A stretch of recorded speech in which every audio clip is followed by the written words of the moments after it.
All right, welcome back to episode 2. We told you guys we're going to be pumping out tons of content for this new football season. And right now, we're starting off with Big Mace again and Michael, Big Johnson.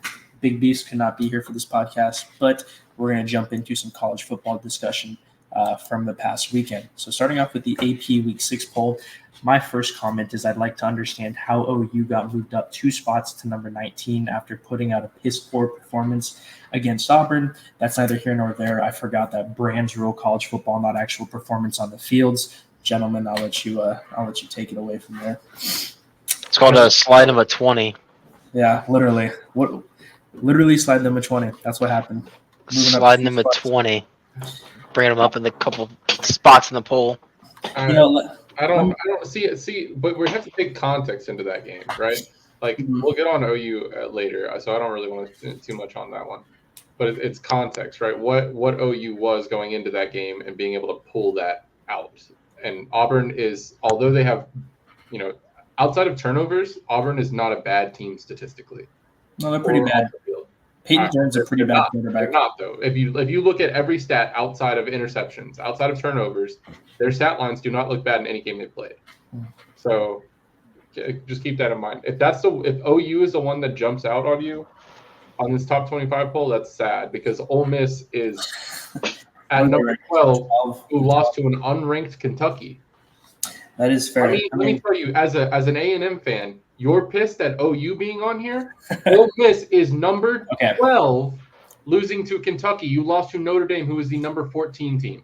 The only reason Ole Miss fell that much is because Kentucky played Georgia tight, which means they're gonna factor that in, right? As Kentucky's a good team. Yeah, and Alabama was up 28-0 against Georgia in the first. No, my biggest pet peeve too is Penn State being ranked 7, right?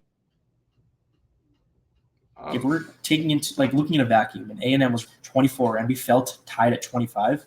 I mean, we lost to Notre Dame. Penn State is 4-0. I get it, but they almost lost to Bowling Green just like us. Yet they're treating A&M as a much worse team than Penn State. It's shit like that. It's not. It's the whole they need the Big Ten to be relevant. Well, that too. Yeah. So I mean that's SEC homers, my guess, but still at the same time Hey, bro, as an LSU fan, bro, I'm just happy to be on the board, because we look like crap. I'm not going to lie. I mean, that's kind of the same for OU. That game was not good. I just see growth coming into the next year, right? So I don't really care about the AP poll, but it's just for the really 11 through 13, 11 through 14 really is my confusion. Riley Leonard has not performed well all year, at least to expectations. I mean, the refs saved us from South Carolina, all right, and then we're allowing these FCS UCLA schools. Was not a great team. Yeah, well, UCLA lost to Hawaii, and then we allow them to get what 30 points, 20 points on us, and then we allow Georgia Southern to get points on us too. And I'm like, dude, it's not the offense, it's the defense. That's the issue. Historically, LSU has always been a defensive school with a crappy quarterback. Can't get it done. But now it's the opposite. And I think I'd rather the former than the latter, So yeah, his offense is pretty rough. The Gus bus, though, or the Nuss bus. Yep. Threw 2 picks on Saturday, didn't they? Yeah. Hey, threw 2 picks, bro. But throwing picks is how you wins games, bro. Exactly. I'm also looking at USC. In what universe is USC supposed to be 11? They lost to Michigan, and Michigan's 1 rank ahead of them. So they're Michigan's loss is Texas, which is a much higher loss than USC's win against LSU, in my opinion. Because they're saying, then USC's lost to Michigan, but they also beat LSU. So in my brain, I'm make USC at 11 makes sense too. One. What you gotta understand is that it's in the moment. You know what I'm saying? It's the wins at the moment, the ranks in the moment, right? It's not about how you look at it after the fact, right?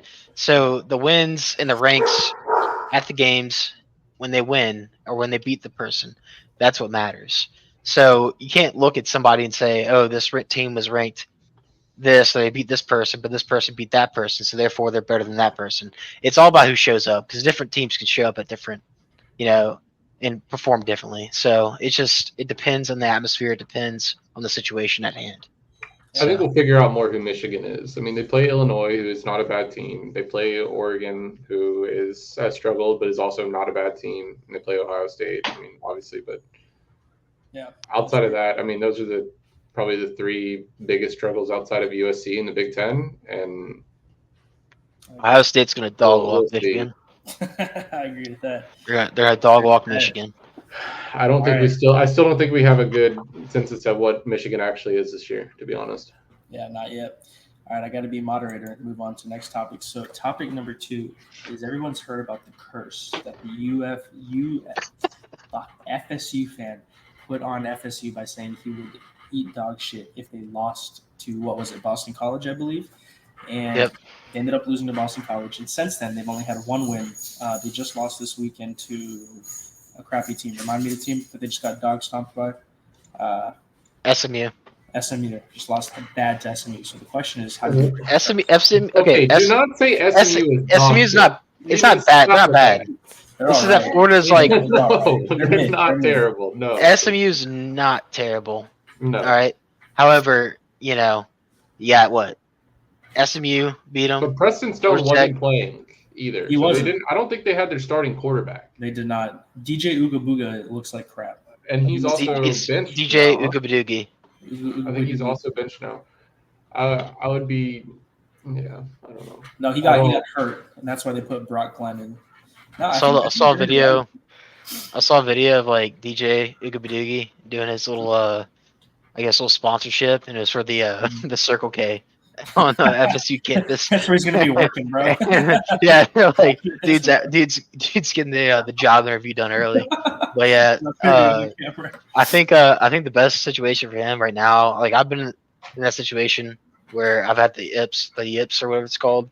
Like I feel like this man's just confidence is hit rock bottom, And I feel like they just need to kind of. You played collegiate football?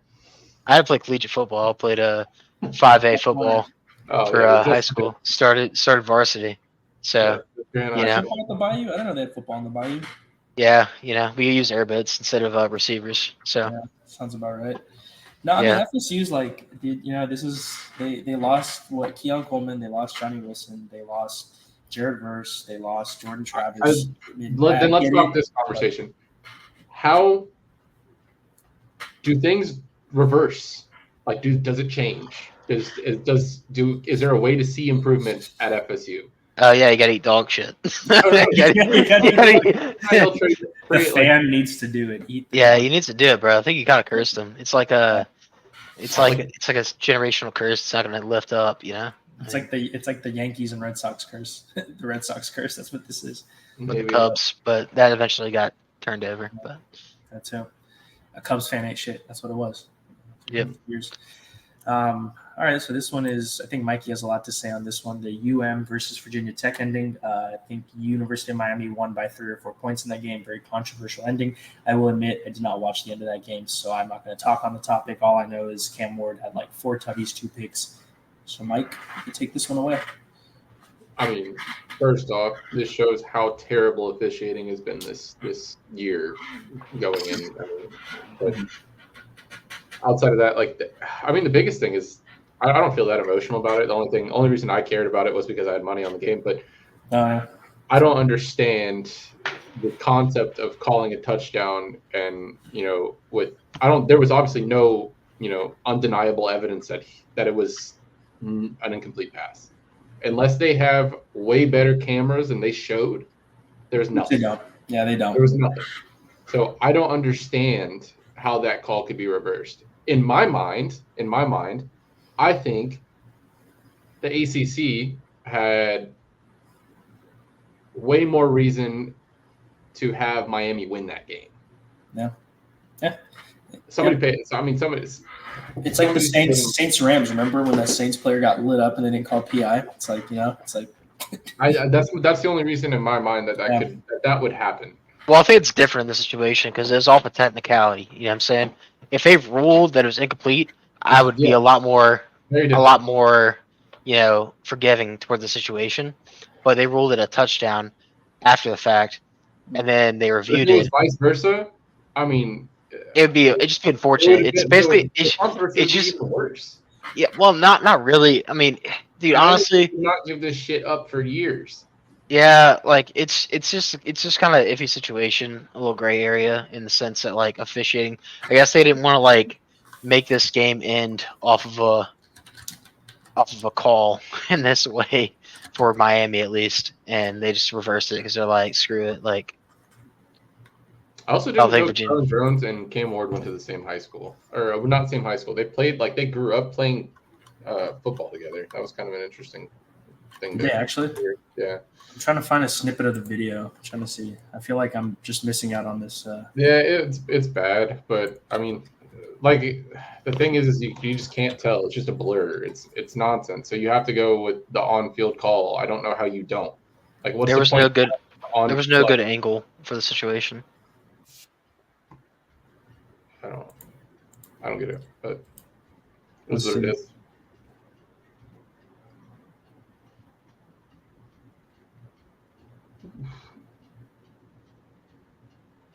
Ooh. Yep. But and they ruled that a touchdown.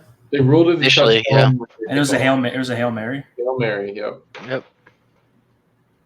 Yeah, you can't. It's like a pile. You can't see. Can't see anything. Exactly. They had like one decent. I don't know what the point of on-field officiating is if you're going to make that sort of reverse. That's crazy. And it was a home game for Miami too. Yep. Yep. Oh, yeah. Yeah, those stands were they're pretty vacant Yeah. throughout the game, if not That's getting insane. a little less towards the end. But All it's right, Miami. What do you expect? All walked off the field. Didn't even give an explanation. Say probably my favorite topic is up next, and as everybody knows on this channel, OU is overranked. They're number 19 in the country. They will finish unranked, as I've said numerous times. It's just a matter of time when they play an actual competition. From Michael, all you're going to hear is we had 12 starters that were out, as if that matters to this, miserable team known as OU. However, good for them. They got a little quality win against Peyton Thorne. That's a big one. And, Mikey, the floor is yours. Go ahead. Look, this game was painful for any OU fan to watch. Everybody knows that. It was probably even more painful for an Auburn fan to watch after the fourth quarter, but it was. I went through emotions of wanting to fire every coach on that staff and saying, "Fuck it, whoever leaves." But at the end of the day, we came back from a 21-10 lead and won the game. I understand the hate on Peyton Thorne, but he had his best, definitely his best game he's had all year, with one interception. Says a lot about your defense, right? Being a pick six. Oh. Yeah, let's talk about the defense. The defense has played a tremendous amount of snaps. They're tired, and it's obvious.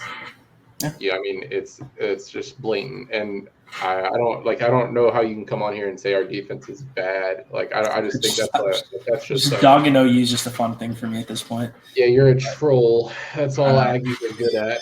Yeah. But it's I don't know. I'm inspired by Michael Hawkins. I think having a helicopter Hawkins, maybe. Helicopter Hawkins. I think having a quarterback who grew up wanting to be the quarterback at the University of Oklahoma means substantially more than Jackson Arnold. Not saying that Jackson Arnold's bad. I think Jackson Arnold will thrive somewhere else. I don't think Jackson Arnold can thrive in Seth Luttrell's offense just because Seth Luttrell's offense is so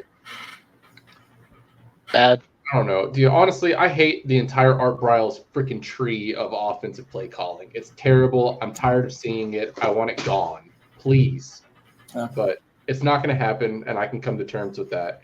I think Michael Hawkins is innovative enough and has enough heart to make it happen. It's just a matter of time until the dude gets hurt, going 10 feet into the air, spinning into the end zone.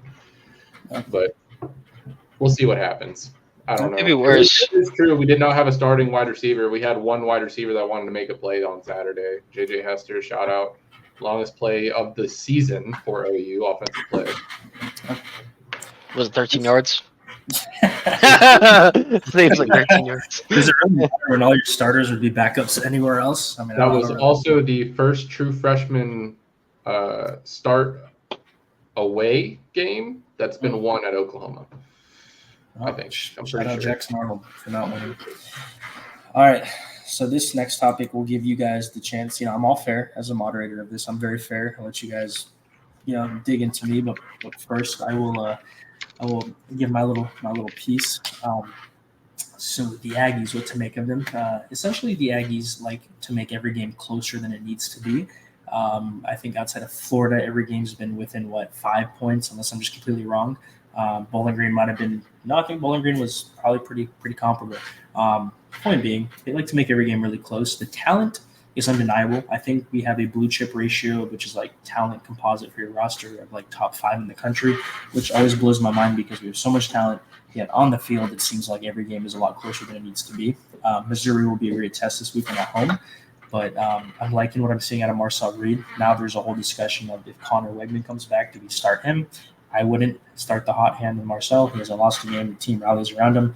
I think what was big for A&M was our D-line finally stepped up. Nick Scorton had 2 sacks. We've been waiting for that.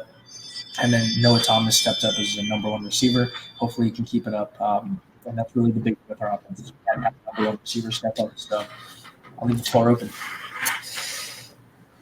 Go ahead. I just heard a lot. You want to say something? A lot of what? A little copium. You're on that copium. I don't know, man. I think we'll see. I can't really talk crap until we play each other. Yeah. But we'll be settled on the field. That's gonna be a fun podcast. Yeah, it's be pretty fun. We should probably do a little bet to see. You must wear an LSU jersey. Oh, okay. And I'll buy an A&M jersey if that. You'll buy one. Yeah, I'll buy one and I'll hang it on my wall for a year. Ooh, yeah, that'll look good on your wall. Yeah, and then you buy one, and okay. you can hang it on the wall for a year. Hanging on a wall? Where am I going to hang it on the wall? I don't know, bro. Just wear it. Wear that thing. Wear that thing. Anyways, yeah, I don't know, man. I think A&M's a little. I don't know, man. I think you drank too much of the Kool-Aid, bro. That don't look too good. But yeah, that's all I got. That's fair. Mikey, you got anything to say on the Gigums? I think it'll come together. I hope so. I think they're still a team that's finding out how to not lose games. I think that's just one of those things that happens. It's like, okay, look, I'm not trying to dog on OU, right? But I'm just gonna bring it back full circle. OU's problem is I think you guys know how to win games. You just don't have talent. As a roster, you don't have when you're missing your 5 top receivers, it does. Yeah, and we also have an offensive line that started a total altogether cumulatively, maybe 10, 15 games. Exactly. I'm just saying, as a composite roster, you either are young or you don't have a lot of talent on one side. However, A&M is the opposite. A lot of these guys, this is their 3rd year starting, and we're still doing this crap. And that's the pressure. It's just culture. I mean, you can't expect Elko to get in there and just shift a culture that's been it's not going to happen. It's going to take time. It's a culture that he left. I'm looking at y'all's schedule, and it's really manageable. Missouri, I think you're talking about overrated teams. I think Missouri is a lot on the hype right now with being ranked number 9. Then you have Mississippi State, which is LSU at home. I think that's manageable. LSU doesn't play. I mean, they're kind of scrappy sometimes. But South Carolina is decent. So South Carolina might be one of the more difficult games on your schedule. Yeah. New Mexico State, then Auburn. So we'll see if all your Auburn Peyton Thorne bullshit is real. And then you play Texas. Yeah. So you could go 7-5. You could go 10-2. Yeah. I don't know. Nobody knows. Nobody knows. It could be either. So it's still so up in the air. I still think we don't know much about a lot of these teams. Texas hasn't really played anybody noteworthy. Michigan's good now. I think Michigan-Texas game would be more interesting now that they have a little bit more development across their offense.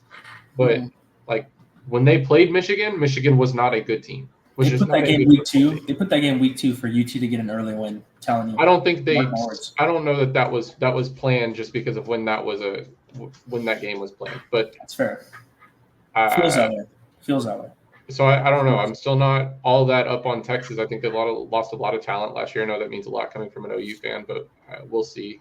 I still don't think our game is going to be indicative of anything. But Yeah, no, that is very true. No, very manageable schedule. I don't think they're that bad. I think they're going to be fine. I think Mike Elko is still the guy. I think he's a good hire. I think he'll be fine. I agree. All right, I think that's we're gonna end it there. So final thoughts. I'm looking forward to this week of college football. Like I said, Missouri A&M is going to be a big game. I know there's another big game that I'm just totally blanking on. I remember seeing it in the college pick'ems. Auburn plays Georgia. I'm kind of a little interested in that game. I think it could either be a blowout or it could be another Kentucky game. Yeah, that's true too. So I don't know. I think Georgia. My prediction. I think Georgia's going to come out swinging pretty early. I think Georgia is just going to maintain or hold the lead, and it's just going to be whose defense can hold the lead towards the end of it. Because Georgia, they just came off a pretty bad loss. I think Kirby Smart's going to light a fire on those kids' asses, and basically, I think they're going to come out scoring, and then the second half's going to determine who wins the game. I think Hugh Freeze is going to play for his life. Well, yeah, I mean he did that last weekend, and a Georgia win would solidify him at Auburn. That's true too. I think Auburn fans don't want that to happen. I think they're praying for a downfall. Dude, Auburn is a young team. If they had a quarterback, they would be fine. Yeah, Auburn's some dogs at receiver. Like they're good. Their defense is not terrible. Well, they got Auburn. He's a good guy. That's what I'm saying. If they had a good quarterback, if Peyton Thorne didn't throw a fucking interception, they won. Yeah, I think as an Auburn fan, I think the most interesting games this year are going to be watching Alabama and hoping for them to lose, and not actually watch your team hoping them to win. You know what I'm saying? Because it looks pretty bad on the field. Dude, I'd rather beat Ryan. I don't know if there's a team out there that can contain Ryan Williams. I'm not going to lie. So I was going to say, I forgot. I can't believe we didn't make this a topic, so I'm going to do it. Okay, we have to make it a clip. I think this was Ryan Williams is a stud. Dude. I think Bama really let their foot off the gas. They really just started doing like Jalen Milroe runs for like the entire third quarter, and Bama just was giving the ball up 3 and out, which was giving Georgia so much time. I think Bama's clearly the better team. That's the way I look at this. Like it's not like if they played 10 times, it'd be 5-5, right? I think Bama is the better team here. I think Bama has Ryan Williams. Take his knees out then, right? Tennessee did the strategy too. Like Tennessee did the same thing. They just got a substantial lead. And they just let their quarterback play more conservatively. They didn't throw it down the field as much. And they just kind of let their defense do their job and hold the It doesn't even matter though. You like Ryan. You can have a quarterback that as long as you make an accurate pass, I don't care if he you give Ryan Williams the ball, he's making plays after he catches it. Like that's where the amazing stuff happens is what he's doing after he catches the ball. Who's better, him or Jeremiah Smith? Ryan Williams, dude. There's no doubt that kid is going to be amazing. He's 17. It's crazy. I know that. I've heard it nonstop. But he is. Dude, did he go to? Is he from Houston? He's from Texas. I forget where. He went to the same high school as Matthew Stafford. Isn't that? No, he didn't. That's in Dallas. Matthew Stafford went to Highland Park. Did he? No, Ryan Williams did not go to Highland Park. He went somewhere in Texas. I forget where though. Like Somerville or something. I think you're right. Highland Park. Let's see, Ryan Williams. I know this is I think it's been doesn't matter to other people, but yeah, we're from Texas, so it matters to us. I'm not. But You're Bayou boy. Thank goodness. Where is this dude from? Oh, he's from Alabama. Is he actually? He's probably born in Alabama. Yeah. We're just typing of where did Ryan Williams go to high school? Saraland High School. Saraland. He decommitted from Bama, and when he decommitted from Bama, he took an official number 2 school, and that number 2 school tried to win him over, but he recommitted to Bama. Who do you think that was? School? That was A&M. Yep. We got unfortunate. Dude, did you see what he posted? He changed his freaking profile picture to Michael Vick. That's crazy. Hilarious. That's crazy. That dude is wild. See what he had on his nose strip? Yeah, kill everyone. That kid is. I think that was from a movie. In his defense, I think that was from a movie. But yeah, still. I mean, he's legit. I don't know what to think of Georgia. It was a really impressive comeback, to be completely honest with you. But Ryan Williams was the standout of that game. I know a lot of people point to Jalen Milroe. I think I think he's good. I think he's a great quarterback. Yeah. What I am kind of curious to see, and this is something I don't think any. Can Kalen DeBoer develop young quarterbacks? I mean, he had Penix when he was old, and he had an old Jalen Milroe. So that's a good question. Yeah, we'll see. We'll see whenever. I think Saban went through all the struggles but... with Milroe, obviously. Yeah. I mean, their first 5 games at Alabama last year was really tough, but because their backup, do they have who's their backup that like? I don't think so. He lost the starting job last year whenever they were competing for it. I don't think they have a 5. I mean, they could easily get one. Yeah, they had Julian Sayin. Julian Sayin decommitted to go to Ohio State. It's crazy. Imagine this Bama team if they still had Caleb Downs and Isaiah Bond. Yeah. Crazy, right? Isaiah Bond. Can you imagine Isaiah Bond and Ryan Williams? Oh my goodness. Insane. Yeah. Insane. But I think reflecting back to the AP poll, Alabama is definitely the number 1 team right now. I think that's clear. They have the best resume. They look the best. Yeah, they do. Top to bottom. Yeah. Starting 2, they have like 2 true freshmen that are like starting / rotation on their cornerbacks as well. It's crazy.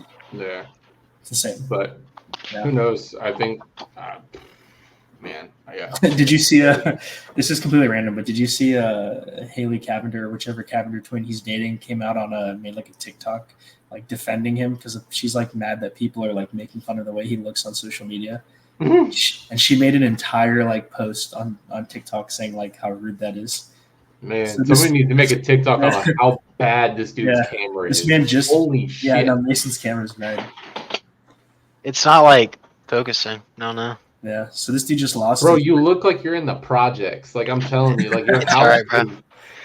But yeah, dude. Yeah, I feel bad. He just basically, bro. I mean, dude. Yeah, you knew where I'm at, so. Yeah, but I'm saying like, you New Orleans. Yeah. Oh yeah, that's the projects. Yeah. But like Mike, I'm just saying, like, imagine like you lose to Bama, and then like right afterwards, your girlfriend comes out and like makes a video saying that people gotta stop calling you ugly. Like, bro, that's tough, man. That's tough. You know what I mean? So you don't even want to know what the search bar on the TikTok was. You know, like the search bar on TikTok, like I guess it takes like the most popular comments or something. Mm-hmm. I don't know how it works, but you want to know what it was. It said Timmy from South Park. I was like, oh my god, bro. On her video. Oh, man. I gotta see this. Yeah, it's no. Yeah, you see it, right? That's mean. That is kind of mean. He played his heart out. He did. He did play good. Yeah, he seems like a nice dude. I'm just saying that like to have those back to back is kind of tough. I'm not gonna lie. Oh yeah, it's tough. That is tough. His girlfriend probably should have consulted him on that before she posted it. That'd have been nice. But yeah. Anyway, so that was a fun episode, boys. We'll clip this up. But until next time. Episode 2, signing off.